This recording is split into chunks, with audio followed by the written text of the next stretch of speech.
Hi and welcome to Carrie's Crack. I apologise, I'm a day late today. I haven't been very well this week, so I allowed myself what I needed, and that's what I'm going to talk about today because there's nothing really else to talk about of my week, which is what Carrie's Crack is all about. So yeah, not being well, putting this out a day late, normally goes out on a Friday, it's Saturday today. And yeah, when we're not at our best physically, that has an impact everywhere else, doesn't it? Emotionally, mentally, spiritually, everything seems to just have a knock-on effect. And something I came across this week actually was a reel or something about mood warnings, giving your partner a mood warning. So if you are in a bad place, whatever it is, whether it is, you're not feeling very well physically or you're just not up to par, however that is for you, you're just in a bad mood, whatever. They said about having this mood warning, and it just literally is to say to your partner, I'm not in a good mood. I don't know why. It's nothing to do with you. Don't take it personally, but please just give me some grace around that. And you're actually communicating in the moment with how you're feeling. There's obviously two sides to this. Don't take the mick. Yeah. So don't just do a mood warning because you want to get out of doing the washing up or whatever. Obviously, you've got to have trust and communicate properly with each other. And we can't do that unless we do that with ourselves first, right? So we can't communicate what's going on with us unless we know what's going on with us. And to do that is mindfulness. But one thing I wanted to say on that is this week, even that goes out the window. Even knowing what is good for you goes out the window. Know everything. It just goes out the window because all you can focus on in that. I'm going to come on to what I was feeling was wrong. I don't know what was causing it, but I'll come on to that in a minute. But yeah, it's everything can go out the window. So we're talking about self-care here now, aren't we? And sometimes self-care can go out the window because we can't think of anything. So we need to remember the self-care. We need to remember to be kind. But just a little bit on self-care. What does that really look like for you? Now, it's batted about so much now, which is a good thing. We're very aware of self-care. But what does that actually mean for you? What does it look like for you? And do the people in your household know what that looks like for you and are able to facilitate that for you when you have been able to communicate your needs and ask for it? Have they been able to reciprocate and give you that, whether it be time, space, taking up some chores, allowing you some time for yourself? There was something else I saw on Brené Brown saying that her and her husband, they don't work it like they're 50-50, they're well, we're 100% each, and joined we're better, we're 200%.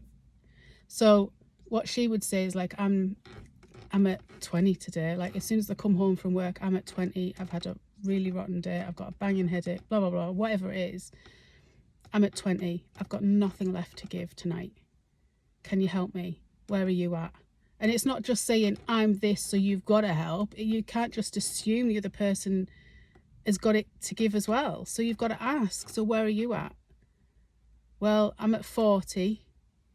I'm still not great myself, but I'm better than you. Yeah, I'll pick up. What do you want me to do? Well, can you put the kids to bed and I'll do tea? Whatever, however that works for you. But let's not battle through. Let's help each other out in our times of need. That's what relationships are about. That's what communication is about. That's what self-care is about. That's what being kind is about, to ourselves and each other.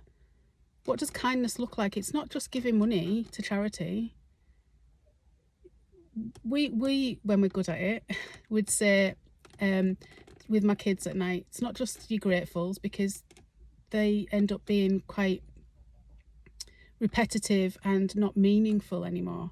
So something we would do is, what have you done today that you are proud of, that you can give self-praise for and not have it from me? What have you done today to your kids and yourself? Because I always get included in this as well. What about you, Mummy? So what have you done today to be proud of? What are you thankful for?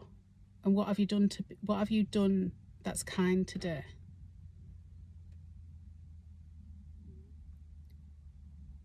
And it doesn't have to be, the kind thing doesn't have to be all singing, all dancing. It could be you've helped your partner. It could be that you were kind to yourself and give you some time out. It doesn't have to be all singing, all dancing. I've given to charity. I've made thousands of cakes for a sale, or I've gone to help with all these PTA things. And you know, if you haven't got that time to give, or that energy to give, or that health to give that stuff, you can give it in other ways.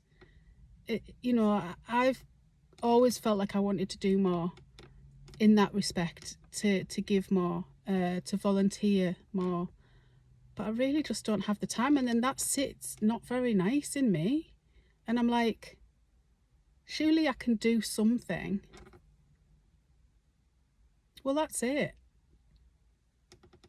Charity starts at home. Have it in the household first. So moving on to the reason I've not been well. Now, you guys, if any guys are listening, keep listening, please. Because we need you guys to listen to this more than ever. And it's not just about women. Please listen. So the reason I've not been well, I put it down to the time of the month. I had this hormonal headache that seems to be happening now. I'm sort of at that perimenopausal age, so it's all feeling a little bit different anyway. I went out in the afternoon on Wednesday and started with a hay fever attack, so I thought, oh, that's not helping. But then I woke up on the Thursday, still felt the same, and started to feel a little bit better yesterday, but still not 100%. So I don't know what it was. Like I say, I would have put it down to being the time of the month, but it felt different. So I don't know if it was that still or something else. So to the ladies, I'm coming on to you men, please carry on listening. To the ladies, when you are in your cycle, do you slow down? Do you allow yourself self-care in the time of the month when you're not at your most productive? Men, listen. Women are not at their most productive at this time. Please, please, please don't roll your eyes when you realise it's the time of the month. Please show some empathy. There's a reason why we're not like this.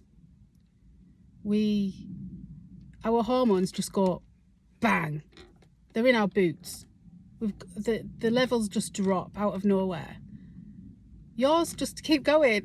Just keep going. You have that 24-hour cycle. You might feel a drop later on at night, but not crashing, and not for days. There's a difference. There's a difference. We're all powerful in our own masculine, feminine energies that we hold within us. So as a woman, we have feminine and masculine energies during our cycle. So from the for me, it's sort of day 26 it hits up until like day 5, and that period when the time is when it's estrogen, isn't it? I think estrogen levels drop. It's just, we're flat. We can't do anything. We can't concentrate. I couldn't think. I had stuff to do that week that I really had to concentrate on, and I just couldn't. I just had to give it up. I couldn't fight it anymore. I just had to hold my hands up and say, I just can't do this. I'm staring at the screen and I cannot do this. And I did it for 2 days, 2 nights running, and I just thought, I cannot do this anymore. And we have to accept that and allow that. And the people around us need to do that too. So we need more feminine energy, feminine support in this time. We need nurturing, we need care, we need healing, we need empathy. We will do what we need to do, which might just be the bare essentials that week. It might just be to do the minimum things we can. And we ask the partner to pick up the rest, just for a week. Because then the estrogen builds up, and when we come to day, in that sort of ovulation period of day 14, we are on cloud 9. We can do anything, we can take anything on. Our masculine energy comes out, so we can take on the world. Ask us anything, we'll do it. Men, you're in that cycle of 24 hours. You can do pretty much all day, and then gets to the night, you need your rest, you need your break. And that's probably where we conflict with men, when we're at the end of the day and they're depleted too. And we ask a lot more of our men at night when they come home from work, and they can't give it because they're depleted. And we have to understand that and appreciate that too. It is two-way. It's not just all about the woman. It's about understanding the different cycles of both, understanding that both have masculine and feminine energies, and how we can work with that. And everyone's different. Yes, there's a 28-day cycle for a woman, but even that differs between each woman. It can differ between each cycle. It did for me. Like, my day 26 felt like it started earlier, and I actually then came on a bit earlier. So sometimes we're not robots. We don't work to clockwork all the time. And it's knowing that and appreciating that. So do you slow down enough for your cycle? Do you support the women in your life through their cycle? If you take away from anything from this video, it's that. And just briefly, because I want to try and get this to a video so I can actually put it on social media instead of linking it to YouTube. Ceremony. Celebrate your femininity in this cycle, the whole of it, the masculine and the feminine. Celebrate all of it. Now, I've got 2 daughters, and I intend to celebrate this when they start their coming of age, their puberty. I don't know if you've all seen that film Inside Out, and Inside Out 2 is where that kicks off. My eldest daughter's obsessed with it, so it's a good film to watch, to bring in emotions and talk about emotions. But ceremony and making it that this cycle is a good thing. We're powerful. We create beings because of this cycle. Why have we been taught? Why is society telling us to push it down, shove a tampon in, and go and do the things that you can do every other day of the week? You know, go and take some tablets to stop it. Go and just carry on regardless. No, that has to stop. That needs to stop. We need to start honouring our cycles, honouring who we are, honouring our femininity. Oh, goosebumps. Sorry if that sounded a bit abrupt, but I think that's what needs to change, and that will help within families. It will help within relationships with the partners, the spouses, and your relationship with your daughters, fathers and daughters. Please, please, please just start communicating, start understanding yourself. I only really learned about this in the last few years, and I'm nearly 44. So let's teach our girls this. Have ceremony around it. Protect it, honour it, nurture it, and have self-care around it, and love it and love you. So that's my message today. All right, take care, much love. Bye for now.